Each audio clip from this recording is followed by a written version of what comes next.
À partir du moment où on n'a pas pu recruter des hommes, je me suis posé la question en disant peut-être que des femmes, ça intéresse des femmes. Et rapidement, il y a une société d'intérim qui nous a répondu en disant j'ai bien quelqu'un, mais c'est une femme. Alors c'est vrai que ça m'a un petit peu freiné, disons, on va dire, parce que c'est pas l'habitude chez nous et c'est pas tellement l'habitude dans le transport. Et je me suis dit pourquoi pas. Essayons au moins pour voir ce que ça donne. À partir de là, je dis on va faire un essai et cette personne-là, on a dû la prendre une quinzaine de jours à l'essai pour voir ce que ça donnait. C'est une femme qui a bien rempli sa qualification, qui est parfaitement qualifiée, on va dire. Et ce qui fait que tout doucement, on l'a gardée en intérim et au bout de quelques mois, nous avons décidé de l'embaucher.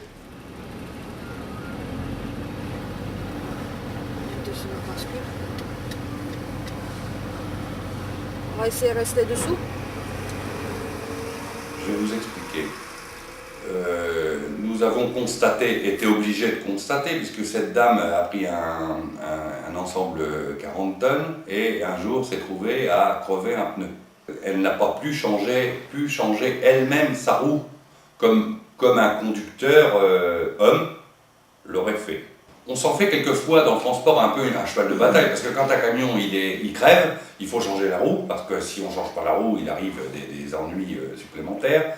Ce qui nous a amené un petit peu à changer notre fusil d'épaule, c'est parce que beaucoup de 4 voies de réseau autoroutier nous interdisent de s'arrêter sur le bord de la route et de changer une roue, nous-mêmes, de par le danger, de par la circulation. Elle n'a pas pu, donc nous avons appelé une société spécialisée là-dedans. Elle n'était pas sur une autoroute, hein, mais nous avons quand même appelé une société parce qu'on ne peut pas laisser le véhicule comme ça. Et bon. Donc elle a changé on a fait changer la roue et elle est repartie. Donc si vous voulez, le problème, le petit problème, parce qu'on ne crève pas tous les jours, enfin ça arrive peut-être une fois par an et encore, statistiquement c'est même pas une fois par an dans l'ensemble de l'entreprise, c'est quelque chose que j'ai bien voulu extraire des capacités d'une femme conducteur. D'un homme conducteur, je comprends moins bien.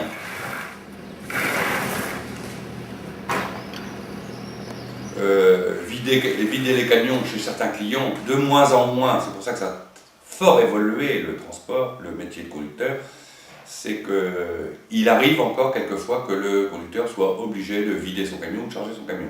Mais les sociétés que nous rencontrons maintenant sont, disons, très équipées et fait que on a beaucoup de transpalettes électriques, de choses comme ça qui ne demandent pas une grande force, on appuie juste sur des boutons et on a juste à marcher devant l'appareil ou derrière.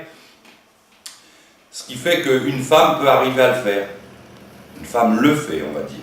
Chez nous, la femme le fait. Mais compte tenu de l'évolution, les conducteurs ne vident plus leur camion, ne chargent plus leur camion. C'est, disons, entre 5 et 10%.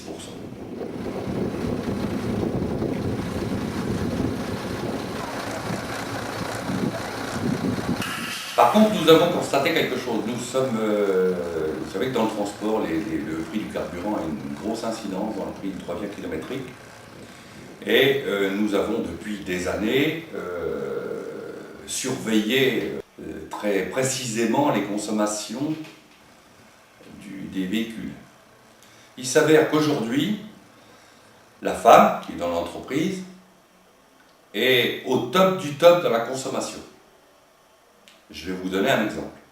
Un chauffeur standard, un bon chauffeur malgré tout, va sur un travail précis à faire, les deux personnes différentes, même travail, on va avoir une consommation de 35-36 litres au 100 avec un homme qui conduit a priori bien, et avec cette femme, on a une consommation moyenne de 31-32 litres. Ce qui fait que, alors je pense que c'est par... les hommes sont peut-être plus nerveux que les femmes.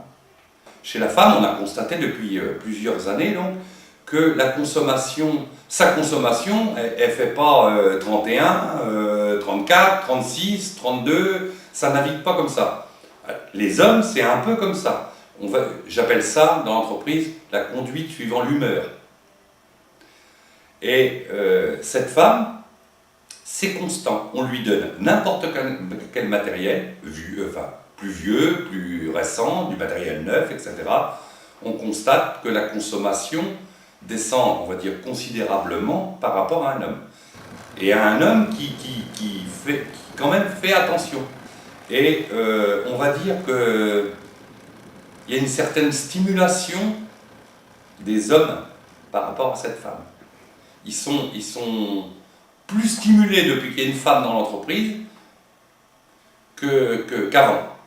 À partir du moment où il n'y a que des hommes, les hommes parlent ensemble, mais bon, les chauffeurs, c'est un petit peu, disons, on va dire, particulier comme profession. Et les hommes, ils parlent ensemble, moi je consomme ci, moi je consomme ça, mais mon vieux, j'y peux rien, mon camion, il est plus vieux que le tien, mon truc, il y a toujours des bonnes raisons. Elle dit jamais rien, jamais. Seulement, le résultat, on est obligé de constater. Vous me demandiez au sujet des relations avec les clients, les chargeurs, les destinataires. Nous avons de très bons échos de cette femme, beaucoup plus que d'hommes. Beaucoup plus que d'hommes, au titre qu'un homme, quand il arrive dans une entreprise, s'il ne s'est pas tout à fait prêt, ou s'il y a un loup, il y a un petit quelque chose, c'est toujours plus compliqué qu'un homme. Il prend aussitôt le téléphone du camion et il appelle et dit « Ouais, il ne me charge pas, il y a une demi-heure que je suis là ». Il a tendance à rouspéter. Elle, non. Elle avertit. Elle avertit et elle patiente. Déjà ça permet d'être moins nerveux au volant par la suite. Hein. Et bon, elle attend. Et je dois dire que parmi tous les clients qu'elle livre ou elle va charger également, elle est très bien vue. Elle est très bien vue. Et il y a toujours quelqu'un, ou chez l'expéditeur ou chez le destinataire, ou éventuellement un autre chauffeur qui est là pour charger avec elle avant ou après, qui s'empresse toujours de venir donner un coup de main à une femme. Et à un homme, a priori, le gars il se débrouille tout seul. Hein. Et souvent, elle nous le dit d'ailleurs, des fois elle rentre et on lui demande, on lui dit ça s'est bien passé ton chargement, ça ne devait pas être très facile. Ah non, pas de problème, j'ai quelqu'un qui m'a aidé. Et elle trouve très souvent quelqu'un qui l'aide, parce qu'elle est sympa, parce que quelque part c'est une femme.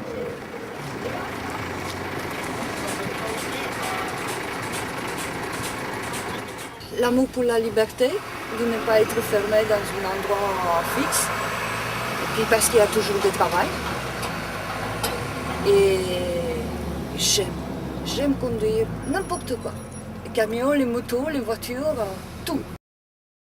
Je l'ai fait un petit peu à l'étranger, en Belgique un petit peu, j'étais une fois en Allemagne. Et puis maintenant, je fais de l'Est, beaucoup de Paris. D'accord. J'adore faire Paris. Ah oui? Ah oui. Et le nord de la France un petit peu, Rouen. Ouais. Un peu de tout ça, quoi. Vous savez, nous on fait beaucoup plus attention.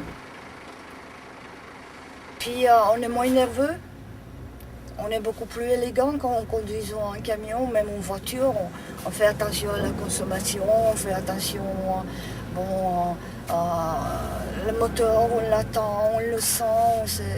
Je pense que c'est différent. Jamais d'accident? Jamais. Jamais. Chaque fois, j'ai pu éviter, j'ai évité. Oui. Quoi.